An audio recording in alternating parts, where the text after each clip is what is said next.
దాడులు ఎక్కడో కాదు, మేమంతా పేపర్లో చూస్తా ఉన్నాం. పొంగనూరులో మేము ఇలాంటి పరిస్థితి చూడలేదు. ఈరోజు ప్రత్యక్షంగా ఉదయం 10:40 పోలీస్ స్టేషన్ ఎదురుగా దరిదాపుల 50-65 మంది, నవీన్ అనే ఒక అబ్బాయి న్యాయవాది, వాళ్ళ చిన్నాన్న రమణ అనే న్యాయవాది, వీళ్ళకి సపోర్ట్గా ఉమేష్ అనేవాళ్ళు మా ఇంట్లోకి దూరి రాళ్లతో వేసి అద్దాలంతా పగలగొట్టి రాడ్తో నన్ను చంపడానికి ప్రయత్నించినాడు.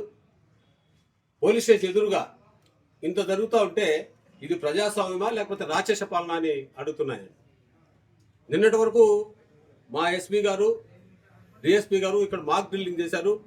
రిజల్ట్ వచ్చిన తర్వాత కూడా ఎలాంటి సంఘటనలు జరగకూడదు అనే ఉద్దేశంతో ఆ 4వ తేదీ సాయంత్రమే మొదలైంది సంఘటనలు. ఇక్కడ దాడులు, ఇప్పుడే మా అన్న కొడుకుని కొట్టారు ఇక్కడ. అదేవిధంగా ఇంకా చాలా మంది పొంగనూరులో ఎక్స్ఎంపీపీని కొట్టారు.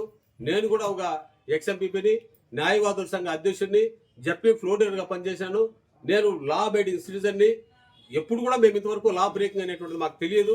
అలాంటిది ఈరోజు మా ఇంటిపై ప్రత్యక్షంగా పగులు 10:35 పోలీస్ స్టేషన్ ఎదురుగా ఇంత దాడి జరిగితే ఇది చంద్రబాబు నాయుడు గారు చెప్తున్నారు కక్ష సాధింపు చర్యలు లేదని. ఇది కక్ష సాధింపు చర్యలా లేకపోతే ఇంకేమో మాకైతే అర్థం కావడం లేదు. ఇప్పుడు ఆయనే విచారించి, చంద్రబాబు నాయుడు గారిని విచారించి ఇది ఎంతవరకు సబబో వాళ్ళే చెప్పాలా. ఈదుల్లో కార్యకర్తల్ని, ఓట్లు వేసిన వాళ్ళని, ప్రజల్ని తరిమి కొడతా ఉంటే ఎలాంటి చర్యలు లేదంటే వ్యవస్థలు ఎంత నిర్వీర్యమైపోయినాయో మనకు అర్థమవుతోంది. ఇప్పుడు మేము కంప్లైంట్ ఇస్తున్నాం, వాళ్ళపైన చట్టపరమైన చర్యలు తీసుకోవాలని తెలియజేస్తున్నాం.